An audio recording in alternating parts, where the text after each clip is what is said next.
Hey everybody out there on YouTube, it's the Reverend again, and by now I can probably predict that you've seen the rumors dropping, spreading around, and the infamous image that talks about the PS4 Forever Edition.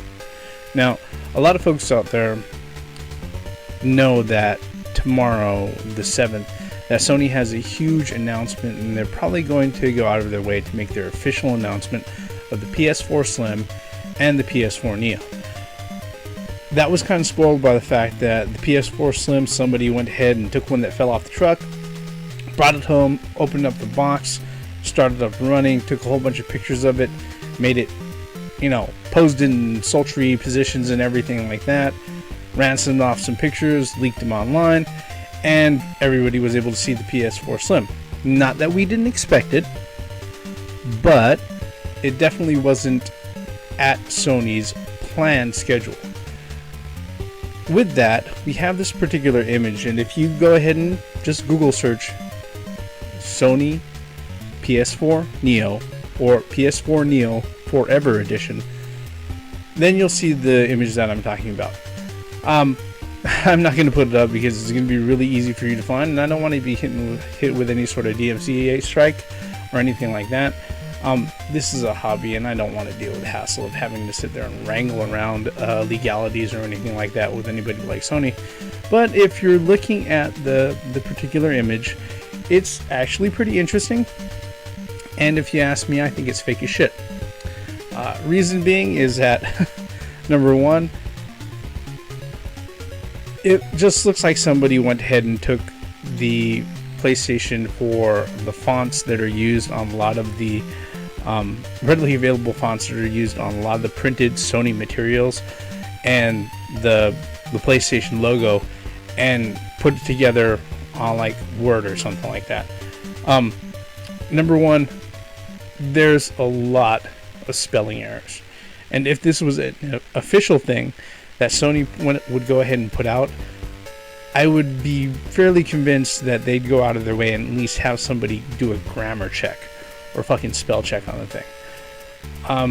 The other thing, there's no absolute reason, even if this is a slide on a PowerPoint presentation that they're going to go ahead and put out on a conference, that they're going to have to sit there and capitalize every fucking word, like every bullet point is a title. No. I refuse to believe that's the case.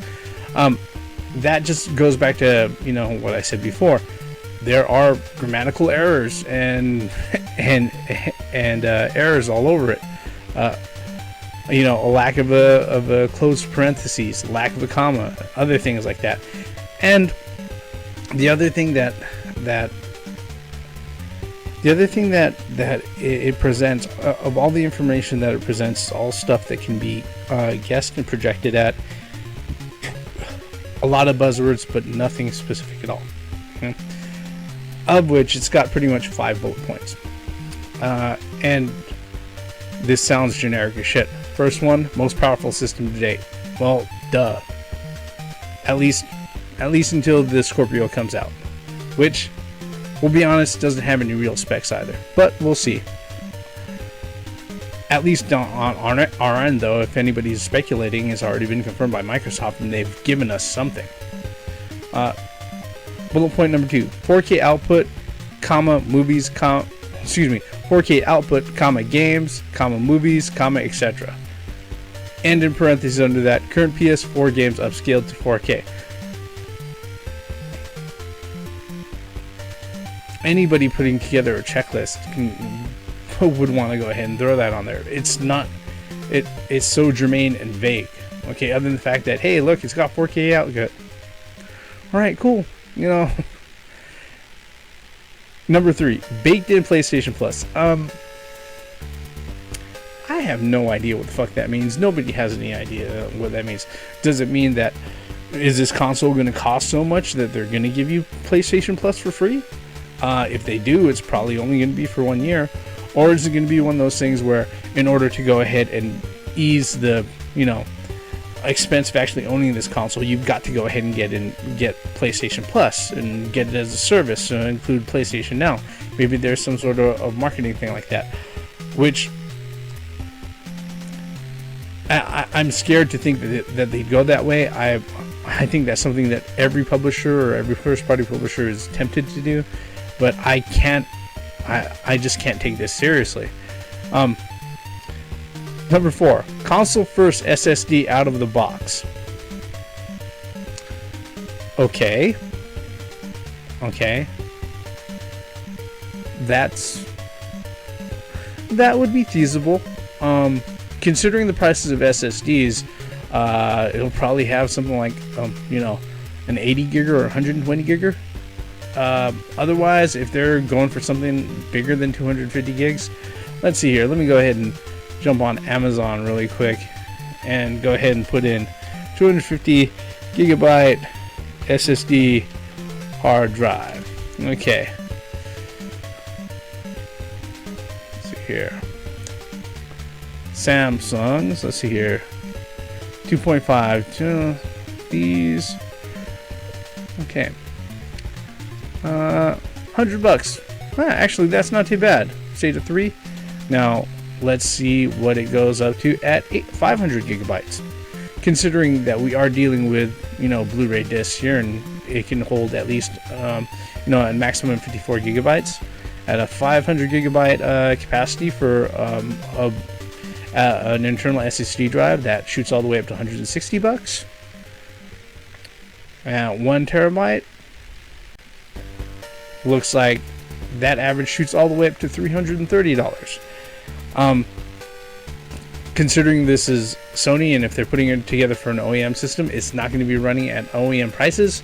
I would say a 500 gigabyte drive, they'd probably mark the price up a good $250 just for that 500 gigabyte drive. And they would need that as a minimum if they're going to be installing games, because they don't want to go with a faster Blu-ray drive. That's really expensive. This would be the other thing. That's if it's true. Again, I think they're full of shit.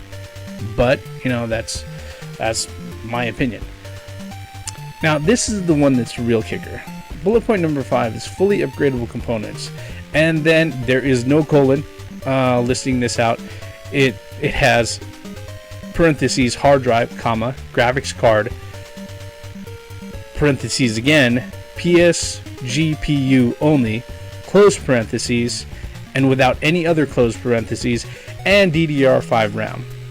And RAM is R, capital R, lowercase a, lowercase m, not capital R, capital A, capital M, which somebody who's technically minded, actually putting together documents, would probably spell that as. And they probably wouldn't forget the close parentheses on it too. Okay, if that were the case, what we're looking at here is we're looking at a $700 system.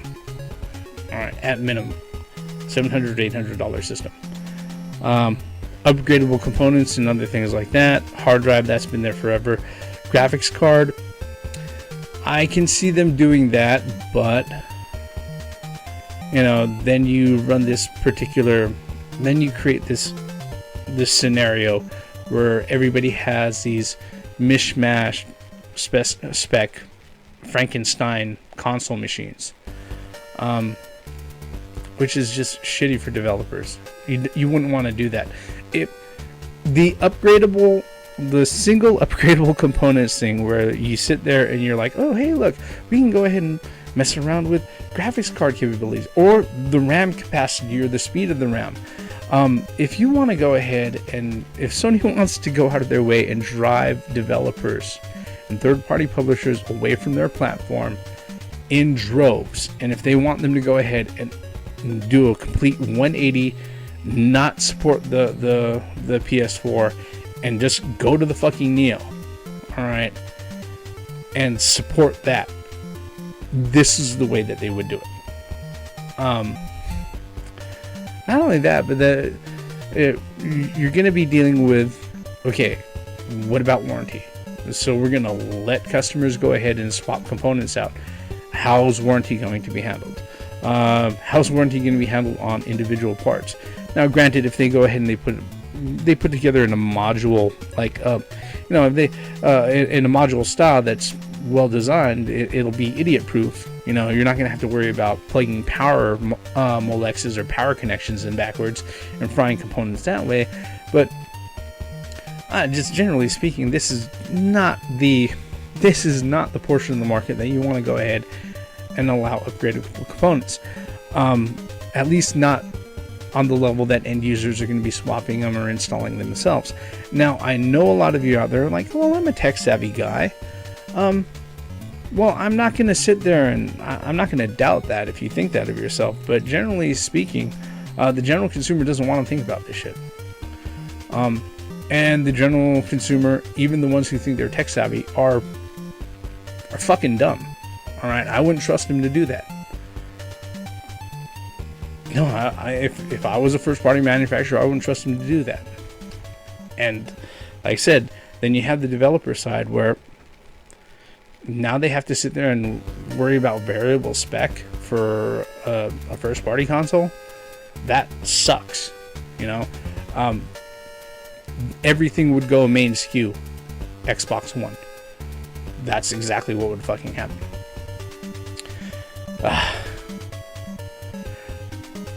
Tomorrow's going to be one of the more interesting days for technology and the video game industry. Out of any day out of the year aside from E3, Microsoft has already gone out of their way and they've already shook the tree. They've already, thrown stones around, see what shakes loose out of the tree, see what windows they can break, see who pops their head in, through the holes in those windows, and to see how everybody else has reacted. If all of this stuff is true, and like I said, look at the image, I think it's bullshit for the fact that if this was actually an official document, I'm pretty fucking sure somebody would go out of their way and run a spell check on this thing. This is not anything that fits into the market for console games or for the console game part of the video game industry. There's certain advantages and luxuries that are afforded developers and consumers when you have a fixed spec piece of hardware. With this, all of those advantages and luxuries are pretty much, they're not just, dismissed, they're shitted away. I think it's bullshit. But I could be wrong. Any case, I'll be listening and keeping my ear to the ground and paying attention to Sony's press release and all their announcements tomorrow. The only thing that adds credence to any of this, and the only thing that's really, really stoking the fire in people's sense of anticipation, based on this particular image, is that the PS4 Slim fell off the back of the truck. Somebody went ahead, took pictures of it, posted on the internet with the full reviews. And to be completely honest, when it comes to the PS4 Slim, I'm more excited about the new version controller, DualShock 4 controller, than I am for the actual console itself. And that's just the truth of the matter. That being said, thank you very much for spending your time with me for the last 10 minutes or so. As I say at the end of every video, if you're so kind, hit the like button, hit subscribe, leave me a comment below. Every comment that's left behind is a beginning to a brand new conversation, and with every good conversation, I always say, it doesn't matter if you agree or disagree. If for one moment you stop and think and truly consider what I'm saying, then I've accomplished much more than you could ever imagine. See you later, YouTube. Have a good night.